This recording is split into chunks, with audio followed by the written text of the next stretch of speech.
When you start making money in this business, it comes fast and it's cash, right? Crazy, so yeah. You're getting cash, no taxes are taken out. You're starting to get checks for 30 grand, 80 grand, 90 grand. You go from nothing to money really quickly.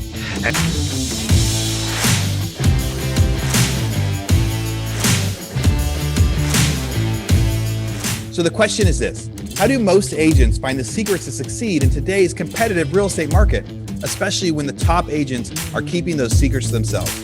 That's the question, and this podcast will give you the answer. Hi, I'm Aaron Amuchastegui, and welcome to Real Estate Rockstars.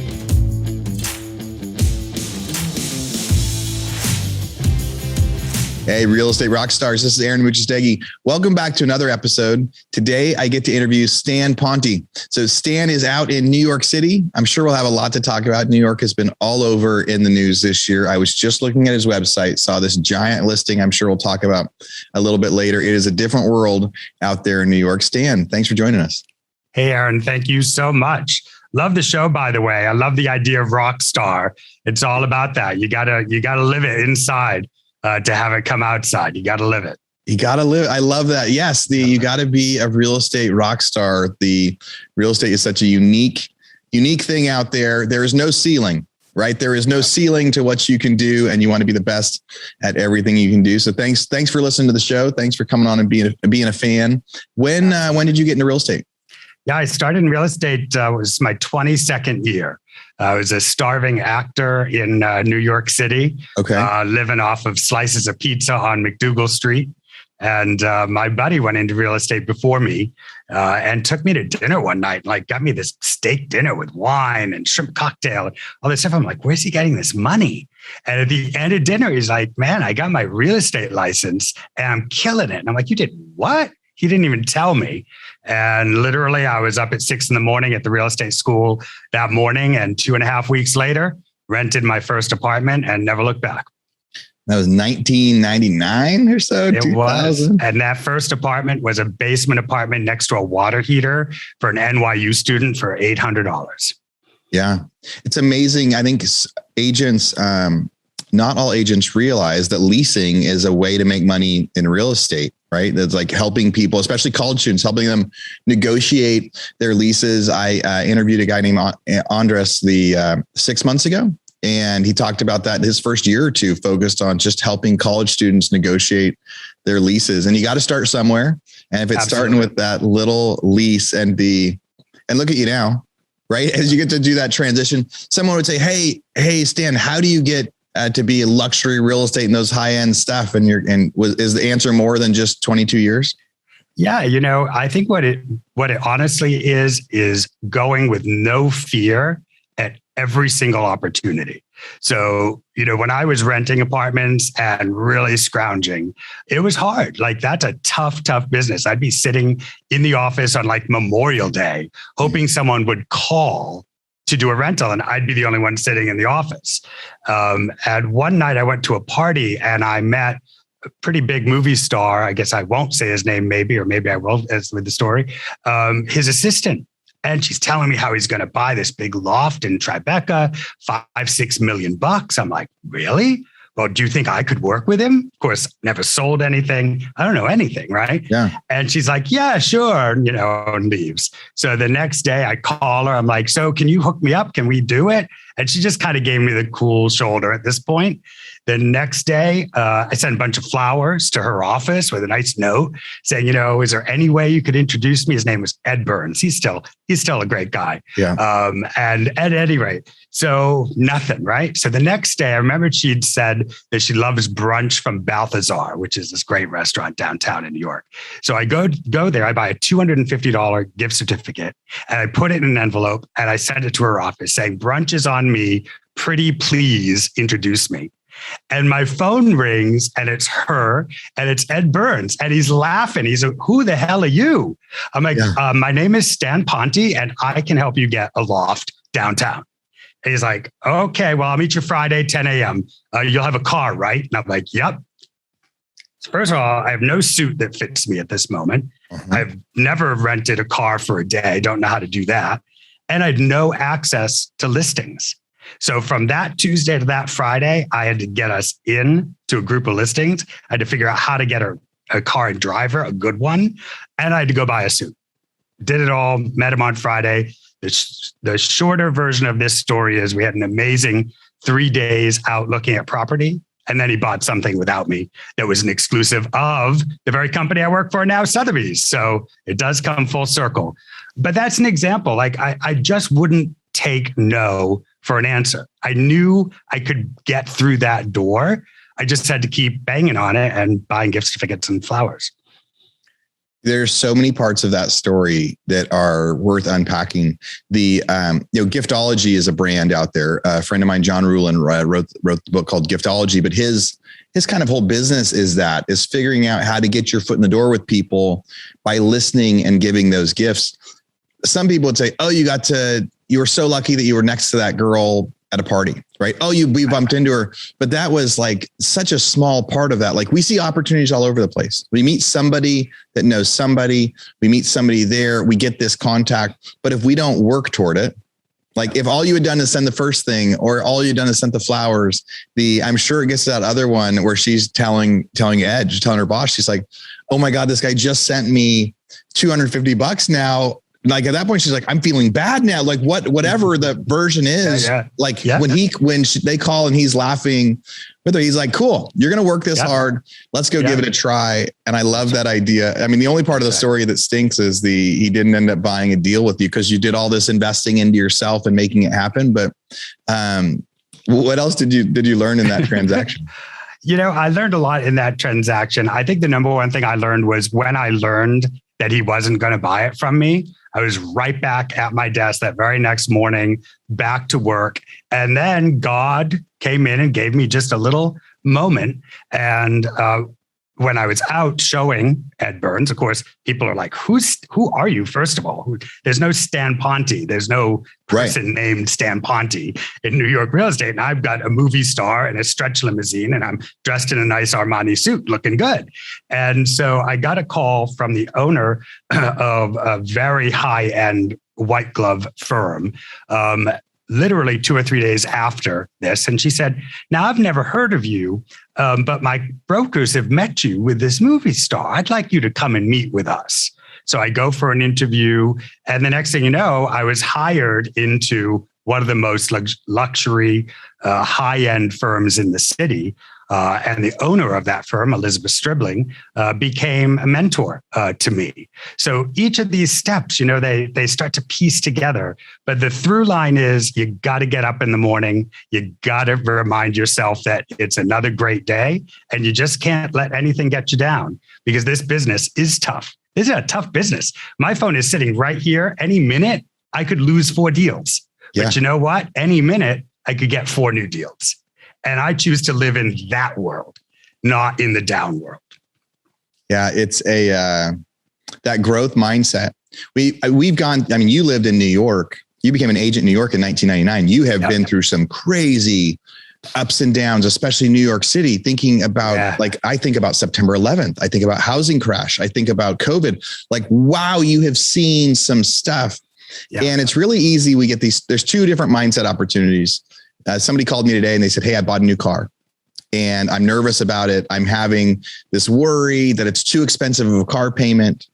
And I'm telling them, well, there's 2 different mindsets. When things go bad, we have this mindset or this idea of we should be careful for later, or, you don't want to add a bunch of bills right now if it's not going to go. But there's this other mindset that says you're going to keep growing your business, and next month you'll be making more, than this month. You're always one deal away or the next deal away. And you can think about everything, just like you said, positive or negative, that growth mindset or not. And you want to know whether the car is an ego stroke only inwardly, or whether that car is something you're going to be driving clients around in too. So you're getting some value, right? Because certainly, having started in this business broke, right? Broke. Living on someone's couch in New York City, it's not fun. When you start making money in this business, it comes fast. And it's cash, right? Crazy, so yeah. You're getting cash, no taxes are taken out. You're starting to get checks for 30 grand, 80 grand, 90 grand. You go from nothing to money really quickly. And if there's one thing I would say to anyone who's starting out in this business, especially if you're starting from the bottom, is get really smart about money early. Pay those taxes quarterly, get your head on straight with cash flow, because you know what? A check for 50 grand is 30 grand on a good day. And if you spend 50, you're 20 grand in the hole. And believe me, I've been there, and it is no fun. No fun. So if you can get smart with your money early, you'll do a lot better in this business. Real Estate Rockstars, this is Aaron and Muchastegi for a quick commercial break. So during 2020 and 2021, the real estate market completely changed. There's so much competition in the market, so many people trying to buy and sell houses, but there's hardly any supply, hardly any product, hardly anyone willing to list their homes. It's time for every agent out there to become a hybrid agent investor, to be able to reach out directly to homeowners to try to get them to sell or list their house. We've got a new website. Go to leadpropeller.com and you can set up your own investor buyer website in just minutes. You'll set up your own URL, set up phone numbers, help go through to leads, help reach out to people that aren't listing their property currently, and have them fill out a form that says, hey, I want to sell my house. And then as an agent, you can go through and make them a hybrid offer. You can tell them, hey, I think your house would sell for $220,000 on MLS, but I can either write you a $180,000 cash offer right now, or I can help you fix it up and you'll list it for $220,000 on MLS. These are buyers that are looking for quick cash offers. Tens of thousands are submitting these forms every single day, and they're skipping the listing process. But so many of you guys out there are such good agents. It's a great opportunity to get that lead and help them maximize sales price for their home. So again, go to leadpropeller.com and think about signing up for your own investor site, so buyers will start reaching out to you, asking you to make an offer on their home. Yeah, there is so much cash that can come so quick at the beginning. And then it's very common end of the first year, I get a lot of phone calls from people saying, I have this huge tax bill. Yeah. Like I had no idea. They ask and they say, hey, Aaron, how do you keep track of stuff as the small business stuff? And I try to tell them, because along the way, they're like, when they first start, they get this check, maybe it goes into a personal account. They know they can expense some stuff. And it's always like, no, getting that one bank account where you put all your commissions in, where all your expenses come out of, so you can actually see your business P&L as it's going. Because then you're seeing what all, essentially what your tax bill is going to be out of that. But yeah, it can be dangerous. Anytime money comes fast in any industry in the world, if money comes fast, it's like knowing your financial senses is going to be so important. So, and also your psychological sense, right? I mean, you can't be on cloud 9 the day you get a check for 80 grand. And then because you don't get a check for 90 days or 120 days, your cloud 9 starts to descend to the basement, because now you're working for money. I was a waiter before all of this. And I remember working at this restaurant in Little Italy, SPQR. And it was like my second week there. And this guy handed me $100 for nothing. And I was on fire that night. The restaurant was packed. I was the waiter of the century. And we made all these tips. And, I worked like a head waiter. It's like, wow, you're amazing. I'm like, yeah, that guy gave me $100. Anyway, night 2, right? Now I do a big table, right? One of those where it's like cappuccinos and espressos, and then they return 7 things and the whole thing. And they stiffed me, 0 tip. So for that night, I am moping around this restaurant.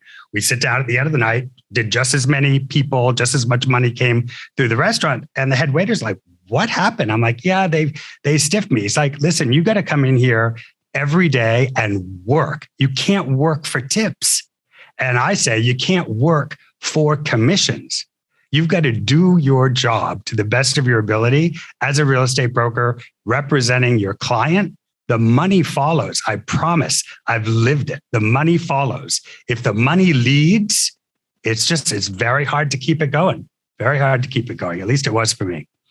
It's very hard to keep positive, right? I remember my brother, his very first open house, he ends up, it was It was a house that I owned. My wife was a real estate agent on it. He did an open house for it. Very first one. He just gets started, represents a buyer on it. Somebody says, I want to buy this house. He gets to represent them. And so his very first time he's doing an open house, he's like, I just made $8,000. And again, from zero to something. And then the next 20 open houses, nothing happens. But you're right. Like the open house mentality with real estate, so much of it is the long game. And so much of it is with those first checks too, going, this is going to take care of me for the next few months, or this is going to pay for that marketing campaign, or this is going to do, some of the next stuff. So how many transactions you do in a year in New York? Yeah. So I do between 20 and 25. Last year was 23. This year we've got 22 booked. Looks like we'll close another 3 or 4 before the end of the year. And then what's your average sales price out there? So last year was a little high, had a couple of big hits. So we reached what was last year's? Last year's average sales price, 6.75 million. Wow. This year's average sales price, 3.5 million. So a little, and that's really where I live, in that mid threes, because that means you're hitting a 10, 15, 20. And then you're doing 1 to 5 million, which is where where the business is, at least for me. I've always found that if you can keep all of the price points moving, you're a little less a victim of the market, because in New York City, we don't do what Miami does, up 100%, down 50%, up 100%. What happens is certain subsectors of the market just screech to a halt. And you'll talk to a broker who, specializes in 2 or 3 blocks and a certain price point, and they've got no business. And because I had to not just do this job, but I had to support myself and create a living out of the job, I just couldn't imagine that I would go for 6 months with no deals. So I made sure that my business was broad-based, both in price point, in neighborhood, and in type of property. And that served me pretty well. How long were you doing essentially the entry level rental college leases? How long were you doing that market? Yeah, before you had that 1 year. experience? That was 1 year. So 1 year of basement rentals, 1 year of losing the movie star deal, all in that year. And then I moved to this white glove firm. And luckily enough, and this all sort of ties together again, that firm had the opportunity to rent out part of a luxury tower of condominiums. They turned the top part of the building into condominiums, but because the location, which was near World Trade Center on Chambers Street in New York, because that location wasn't used to as much luxury product, they took the middle part of the building, 48 apartments, and decided to rent them first with 2-year leases and then sell them so that they could first sell the top of the tower. So very smart strategy. To your point with 9/11, 2 months before we were going on the market, 9/11 happened, and Chambers Street was where they put the barricade. You couldn't go south of Chambers Street for, I don't want to remember and guess wrong, but months. Yeah. Right. Months. Then slowly we could. And then there were questions around, and there's still questions around the air quality at that time, right? Potential contagions in the air. So I ended up renting all 48 of those apartments and selling all 48 of those apartments. And that was really my big moment, right? Because my name was on 96 listings over 2.5 to 3 years. And it was a hot market when the market came back. That 2003 to 2005 was hot in New York. We had recovered from 9/11 and we were, 2003 to 2005, hot. I mean, that was when you did an open house in New York for a $5 million apartment. You had 3 bids in 2 hours. It's great. As people would run in and out. It's great. I absolutely love your story. I love your story of just getting into real estate and then taking the big bet and really going for it to be able to show. It's so funny, the story of getting to do the limo in the nice suit and do the showings. What it really did was put your name out there to then go to this other, the luxury stuff. And then, so essentially you've been luxury ever since. And if somebody says like, how do they get in there? Your story of how you got in there was so great. And so now you've been doing it for 22 years. Yeah. You've got a big name out there. Do you do only listings, mostly listings? Do you represent both sides? I try to follow the market and pivot a little. So when it's a seller's market, we try to get to 60, 65% exclusives. 35% buyers, and then flip it when it's a buyer's market, when it's hard to represent properties and the gold is on the buyer, controlling the buyer, then I put as much energy there. And I've seen those numbers move somewhere in that range. So I think we can use 60-40. We went back in preparation for your show to make sure I was clear on it. And it looked like about a 60-40 split. But it was intentional only inside. I don't think I was watching those numbers in live time. I just knew it was the buyer's market. So when it was an overpriced listing, I'm like, if we price it correctly, I'll take it. Whereas in a seller's market, overprice it, we'll sell it eventually. Right. So pivoting with the market, especially in Manhattan, is so important because Manhattan buyers are very conscious of what other people are doing, right? If the New York Times says the market's up, guess what? Whether the market was up before that article or not, the market will be up the next day because everyone believes the market's up. So then the market's up, right? If you go to dinner and you are going to buy an apartment in Manhattan and two people at dinner tell you, it's a terrible time to buy, they will call me the next morning and say, we're going to hold off. Whereas if you go to dinner and say, I'm going to buy an apartment, people are like, wow, great. Yeah, I heard the market's on fire. You're getting something great. You're getting a value. Then the market flies. So it's very much a herd mentality here in New York City. People want to do what other people are doing and are hesitant to buck the trend. Yeah. Hey, real estate rock stars. This is Aaron Buchastegi, and I'm interrupting myself to bring you this commercial break from one of our sponsors. And I know you guys would much rather listen to the content and not the ads and not the sponsors, but this is one that I'm actually super, super excited with.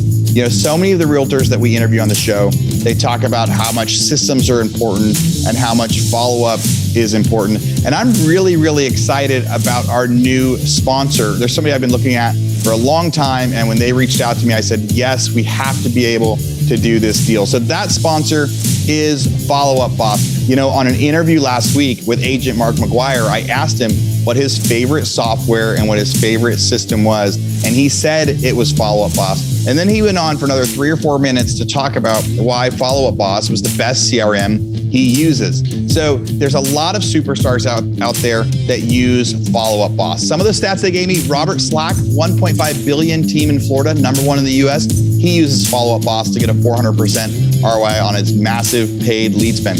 Deborah Beagle, co-owner of the Ashton Group in Nashville, uses Follow Up Boss to guarantee that agents who join her team get 2 homes under contract in the first 90 days. That's a big guarantee for new agents. Barry Jenkins of Your Friends in Real Estate uses Follow Up Boss to automate everything so his team can produce $200 million on 25-hour work weeks. All right, so here's an offer. You guys are going to get this special for being Real Estate Rockstars listeners. Now, I've used Follow Up Boss. We've actually used it in our non-real estate businesses as well because it's so good at being able to set timers, set automatic texting and emailing, and what do you know? Best name ever, Follow Up. So here's what we got. For Real Estate Rockstars listeners, you get a 30-day free trial. That's normally 14 days. So in order to get this, you go followupboss.com/rockstars. So again, followupboss.com, just like it sounds, /rockstars. Go there, get your 30-day free trial, and check it out. Especially if you aren't using any systems or any CRMs yet, this will be a great one for you to start with. All right, everybody, thanks again. Now back to our show. I can only imagine. I like your idea of kind of hedging your bet of going to that, 60-40. Sometimes it's more buyers, sometimes it's more sellers. Also with price points, you're like, hey, I'll do a whole range of them. I don't want to say I'm only above 5 million because there might be a time when it's the 3 to 5 millions that are selling, and you don't want to lock yourself into 3 to 5 because there's a time. And in some of these really, really high end properties, when you're like a 10, a 15, a $20 million property, the number of buyer, like your prospecting pool, really gets pretty small, I imagine. That's where you see the advertisements, or there's some price point, right? That where it gets pretty small. It's where we start to see these like nationwide advertising. Like you'll see an advertisement out in Hawaii that has, here's our luxury lofts in New York. Right. Is there a strategy or is there a number out there that you guys know, like once it gets above this price point, there's, 200 possible buyers of this or 500? Do you look at stuff that way? Yeah, I think New York real estate market is kind of coalesced around the 4 million mark as being over 4 million. There's something special about this buyer base. In fact, there's a couple of reports that track it weekly. So if you want to get into the weeds with New York City real estate, there's a great report called the Olshan, OLSHAN report. And that's every contract signed the preceding week over 4 million. And because that then gets run in other publications and online websites and, gets talked about, I think that's a good number to use. But I think the numbers you were using are the numbers I would use more, which is when you pass that $10 million threshold, the air gets thinner. There are fewer people that are looking at that price point, and you've got to be really, really creative about where that buyer is going to come from, both in your own personal marketing and in your targeted reach to your circle of influence and the people that you talk to in general about the property. So I would use 10 million and over if we want to talk about rarefied air, but over 4 million would be what most people think of as luxury market in New York today. So let's quickly talk about some of the ups and downs in New York over the last 20 years. So do you mind, Aaron? Can I just add one thing? Because I heard what you said about how good it was in our discussion that maybe I wasn't always focused in one neighborhood or in one price point, right? That I was flexible. But you know what? Every once in a while, I lose out because of that. Because some people will pitch that level of expertise in a building or in a price point. And I think with all business decisions, you've got to commit to your business decision and commit to your plan and then assess it at quarters. Every quarter, we do a big business meeting. And at the end of the year, we do a big business meeting. You can't let those short-term, oh my God, I just lost this pitch because I had, the client saw that I was representing some properties for 1 million and it's a $28 million property. That's okay because I've got other $28 million properties and I'll get others. You can't win everyone every day. And if you let those negatives affect your business plan decisions in real time, then you don't have a business plan. What you have is a reactionary gut feeling of what to do. And a lot of real estate brokers live in their reactionary gut. And those are the people that, you've got to scrape up off the floor or, really start to lose it eventually. Yeah. Not that I haven't lost it already, but I think, I'm holding on still. Yeah. It's such a great point though, because real estate can deal with such high dollars, right? Like high dollars in listings and commissions and things like that. It's really easy to have it be reactionary.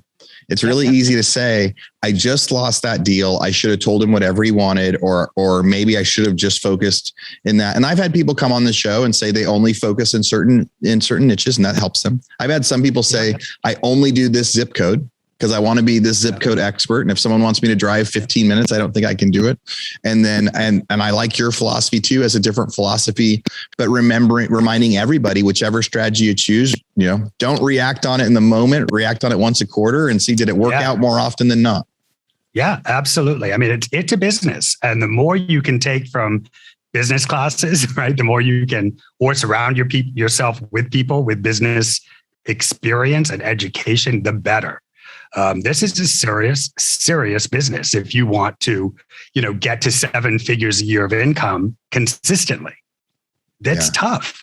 Even if it's over 500 or over 250, whatever your personal goal is, to get to it and stay is hard. And it requires a real business acumen. You've got to look at it that way. Otherwise, I mean, listen, I do know real estate brokers who literally are flying by the seat of their pants. But, listen, God has given them an invisible jet. So good for them. God gave me an apartment next to a water heater. He didn't give me an invisible jet. So I started with my, apartment next to the water heater. The invisible jet saying, well, and I think, and I'm rethinking my last question. I'm going to go back to that a little bit later. I'm changing my question a little bit. You put together for our toolbox, right? So for listeners that are out there listening, if you go to hybendigital.com, you can sign up to get free access to the toolbox. Everybody we interview puts stuff in there. That's stuff that is actionable content for you to use. And Stan had just mentioned his center of influence again. and kind of some of the process. And part of your handout, Stan, talks about that. It talks about assessing your center of influence. Just talk about that a little bit. What is this? What is center of influence? What does that mean? Yeah. So essentially, when you're coming into this business, you've got to take, they used to call it your Rolodex. No one even knows what a Rolodex is anymore. It's who do you know? Literally from the moment you're born, who do you personally know? And then you've got to think of which one of those people first and easiest is going to buy, sell, or lease real estate today. And then you call those people right away and make sure you're in front of them. Then you've got to decide which one of those people knows someone who is going to buy, sell, or lease real estate today. And you've got to add those names. Then you've got to figure out who may not know someone today, but they will definitely buy, sell, or lease in the future, or they know people who will. This isn't your, great aunt Eunice, who's living, in Dartmouth, Massachusetts, where I grew up, who's a retired teacher. That's not who this is, because she isn't going to know anyone who's coming to New York City.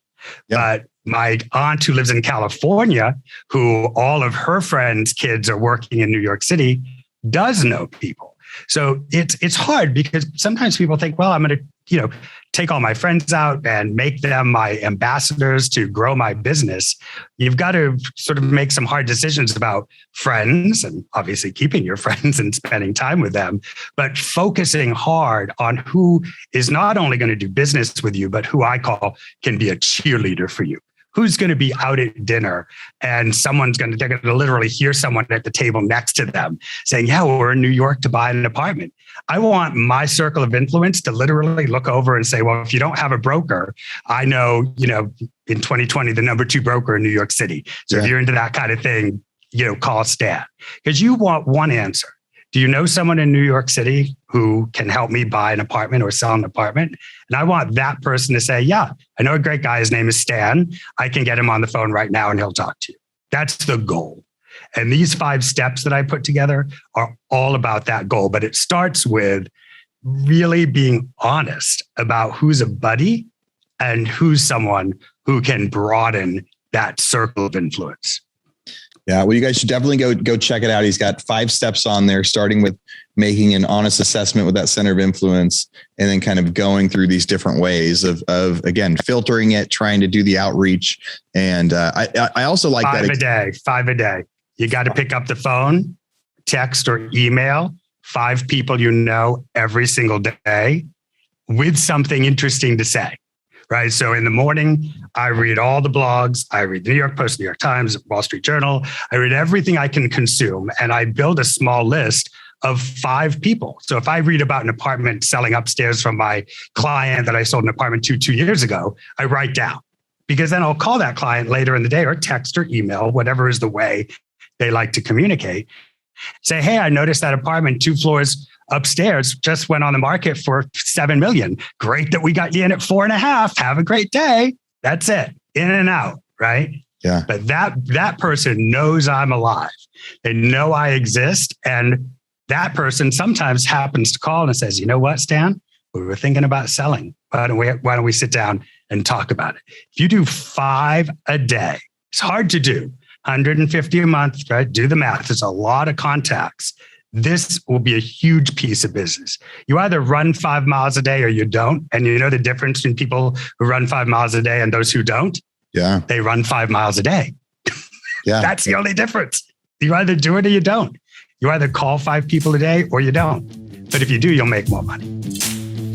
Hey, real estate rock stars. This is Aaron Muchastegui with a quick commercial break. Now, you've been listening, you've been waiting, and now the big Rent Ready mystery can be revealed. Rent Ready just launched rental property accounting for landlords. It's so new, I haven't even got a chance to check it out yet. Now you can easily connect your rental properties from Rent Ready to an accounting software created specifically for landlords with Rent Ready's newest partner, REI Hub. You know, I've used a lot of payment processing systems in the past, and it's always been a challenge, even asking them to generate APIs so it can talk to our existing systems. And they're really, any software that collects payments doesn't make it very easily to do that. But now with Rent Ready, you can automatically transfer properties and charges from your Rent Ready profile. You can track your income and expenses with matching rules and payment templates to speed up your bookkeeping. View your profit and loss or cash flow by property or unit. Get your portfolio's balance sheet, schedulees, and more. Guys, we're so excited about this, and here's something even more exciting. As always, with Rockstars, you get a special opportunity. If you're not currently using RentRedi, you can sign up using our special code ROCKSTAR50 and get 50% off your RentRedi subscription.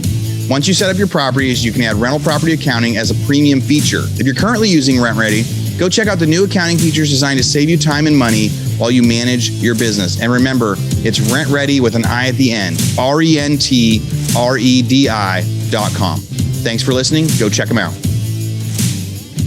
I love that. It adds up as you're doing the outreach. And I love too that the concept of that is your whole goal as you're having those conversations is if somebody asks them, hey, do you know a broker in New York City? They go, oh yes, actually I do. Actually, he actually called me a week ago, and I can have you talk to him right now. Cause then they get to feel like they're being of service too. It's really just, and it's a multiplier. It's a multiplier effect, right? And one of the big things in the company I work for now, right? We've got offices all over the world. My goal is in every one of those offices, if someone's in an office meeting, says, does anyone know anyone in New York? At least two people will raise their hand and say, yeah, I know this guy. Now, someone else may raise their hand and say, I know this person too, but that's okay. The pie is big enough. It's a whole world worth of real estate, but I at least want to get a chance with that client if I can get it. Yeah. So do you do any outbound marketing of trying to just get new clients? Yeah, not a lot. I see outbound marketing, to be honest with you, as branding and client appreciation. The number of times that I've had a full page ad in Architectural Digest for a $24 million townhouse that I sold the house from that ad is a total of 0. Right. It's just never happened. Never happened to me. See, I didn't get that invisible plane, right? So the invisible plane comes, you sell it from the ad.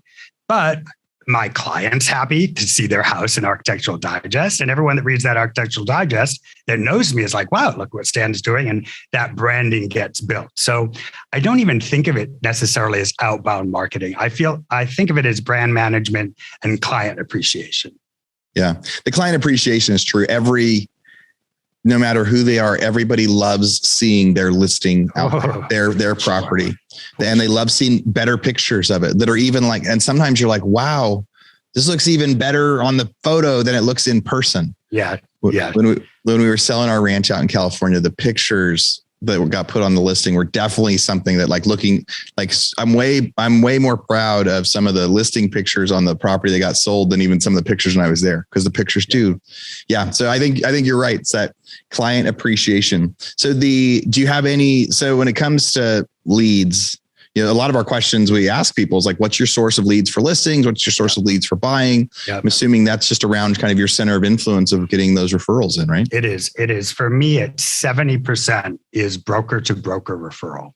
So that's a very high number compared to other people, but that's the business I created. I'm the guy that drives out to Long Island to go to an office meeting at one of our offices on Long Island. I'm the guy that goes on vacation and goes and sees 12 properties in Turks and Caicos with the brokers there, who now are my personal real friends, right? I mean, yeah. I just saw this business as a people business because I got the business. The business part to me was the part I got, because I was brought up in a family of business owners. We sat around the table, how many microwaves did we sell today? Because we had appliance stores. So I was brought up with, numbers and units sold and how to sell.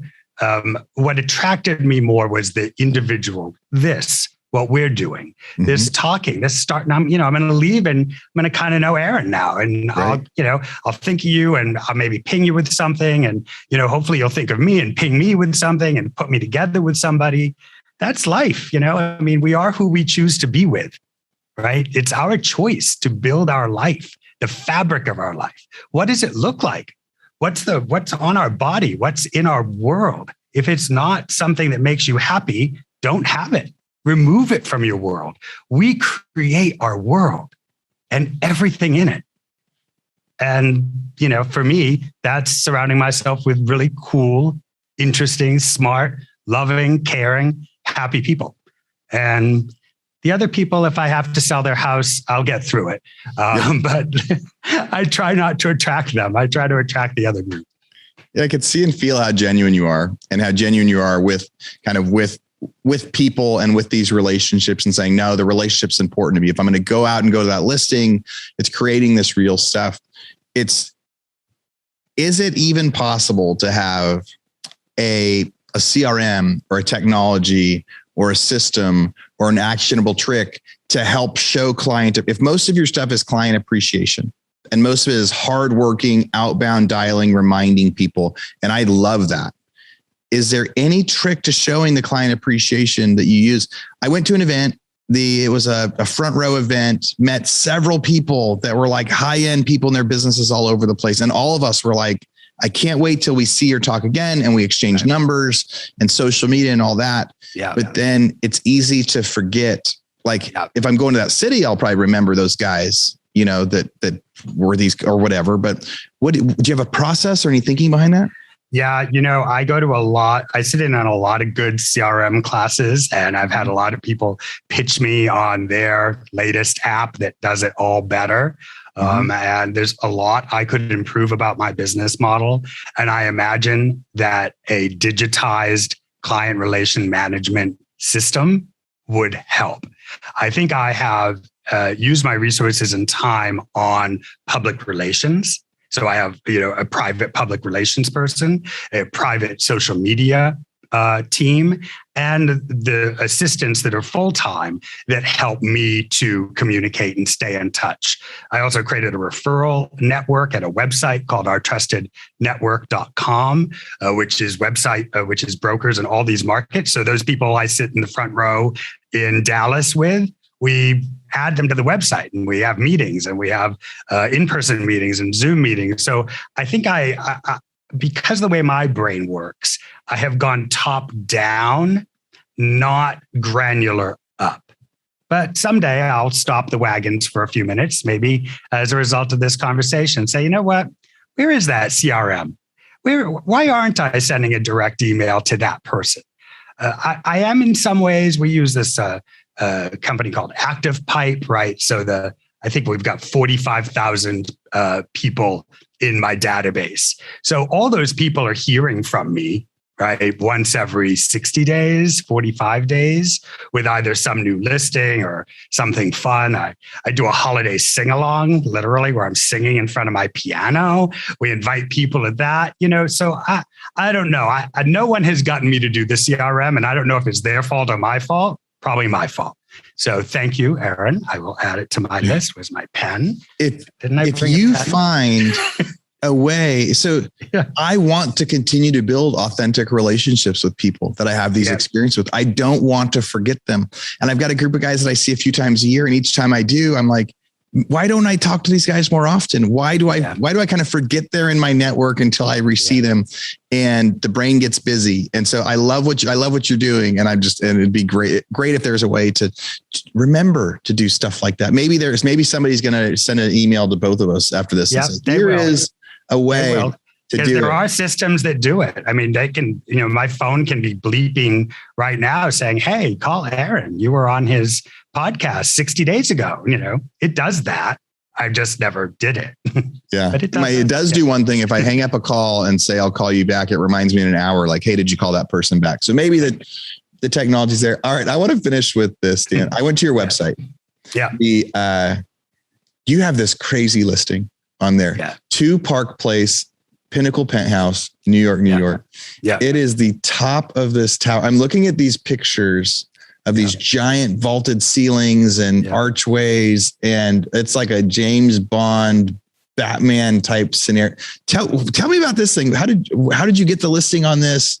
Yeah. What is, it's a $79 million, 10,000 square foot deal. And it looks just like from another world. It's amazing. Yeah. Yeah. This is the Woolworth Tower residences.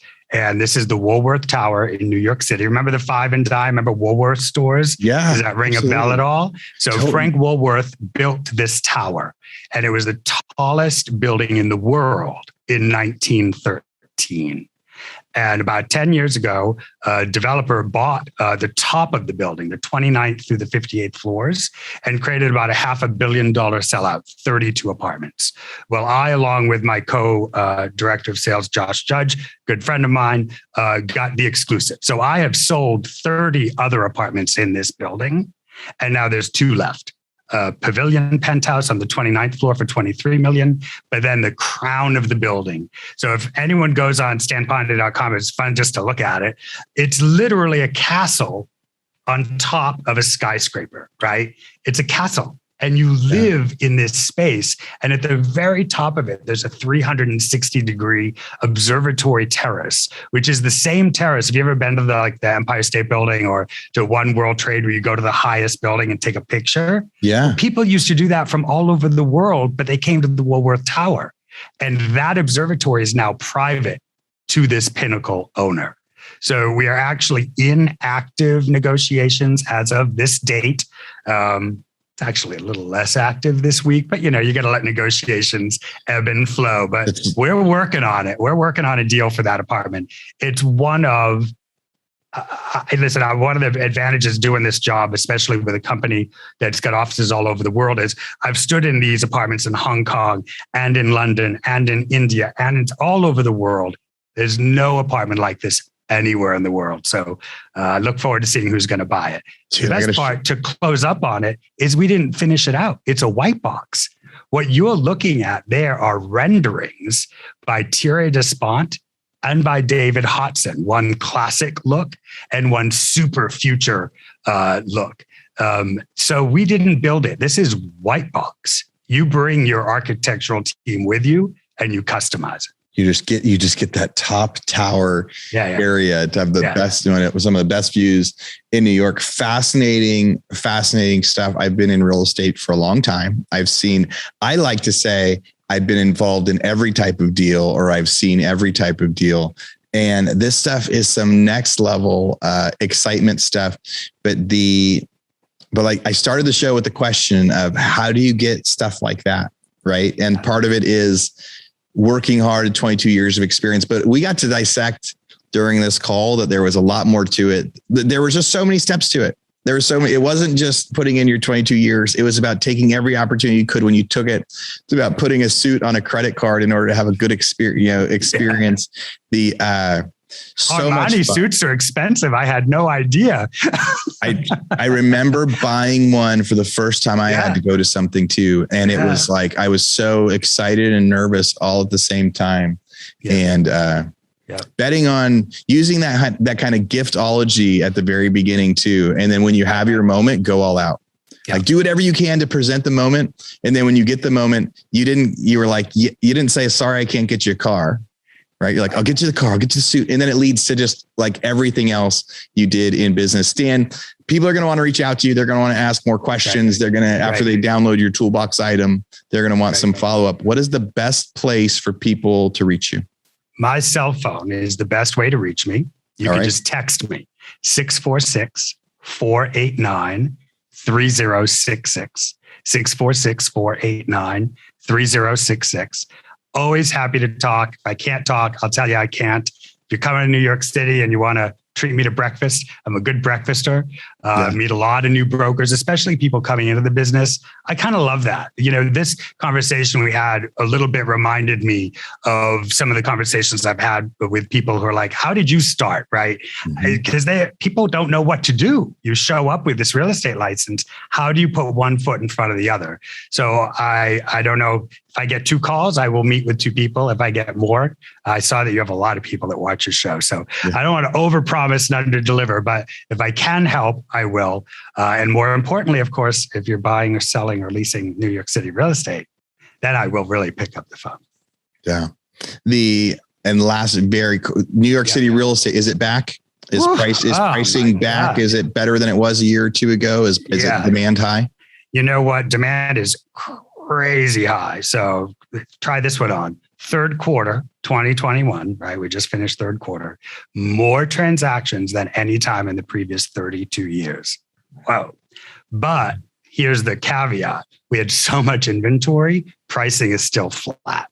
So we have not really fully recovered yet from COVID. And right before COVID, I don't want to go over, but right before COVID, New York City put a mansion tax in place, which poured some cold water over New York City real estate. They did a graduating tax. It used to be a 1% flat tax on all property over 1 million. And then they put a graduating tax in. So we did great guns right before that tax was put in, which was June 30th of 2019. Then from June 30th, 2019 through COVID, we were kind of looking for the buyers, but they'd all bought before that mansion tax, right? So we were kind of in trouble, and then COVID hit. So we are getting out of the inventory problem, not just the published inventory, but the shadow inventory, all that construction that happened, developers holding back dozens or hundreds of units. Those are all getting absorbed as we speak. So New York City, as we sit here today, is probably one of the best deals in the country because other cities saw prices go up. Man, how many articles have we all read? People are buying bigger houses, they're buying secondary houses. There are towns that weren't selling houses for years, that all of a sudden property values went up 10%, 20%, 30%. New York City is really the only major city in the United States that, although we're busy, prices have not yet caught up with the activity. They will, though. And my expectation is they will pretty quick. So it's a great time to buy in the city. And we're all looking forward to Christmas vacation. Yeah. And that break and fascinating timing on increasing the mansion tax. New York has had a whole bunch of things that experiences have hit extra hard when you think about September 11th, think about the market crashing in 08, 09. Next time I get you on, we'll do some state of the market news. We'll look at a lot of that. Maybe we'll get to go into so many of the ups and downs. Stan, it was a pleasure to get to know you today. So much fun to get to hear you. Thanks for coming on the show. And Real Estate Rockstars, thanks for listening. Real Estate Rockstars, thanks a lot. Bye. All right, Real Estate Rockstars, this is Aaron Muchastegui jumping in again to thank you for listening to the show. Hopefully you guys loved listening to that one. And I want to make sure that you know about all of the extra resources that we have. And also, we need your help. They say podcasts are free. You get to listen to podcasts for free. But what is the cost of that podcast? I would say if I could beg you to pay anything for that podcast, I would say the cost of the podcast is going and giving a review. So whether you download it on Google or Apple or YouTube or anywhere else, please go give us a review. Say what you liked, what you didn't like. It helps us get better guests. The more reviews, the higher we get in the rankings. Right now, we are the biggest podcast out there for real estate agents, and we want to keep that spot because we know there's lots of podcasts out there. So go give us a review. Also, be sure to go to hibandigital.com. If you liked any of the resources that those real estate agents talked about, we've got a huge video vault of those resources for free. Every penny that comes on the podcast that we interview, they give us something that helps them get their deals or helps them work with their clients. And we put that in the toolbox in our vault for you. So go to hibandigital.com and you can get it. If you're looking for real estate education, go to rebusuniversity.com. We have all sorts of courses in there to help agents succeed in real estate. How to get the listing, how to negotiate deals, how to become an investor, all sorts of different stuff, rebusuniversity.com.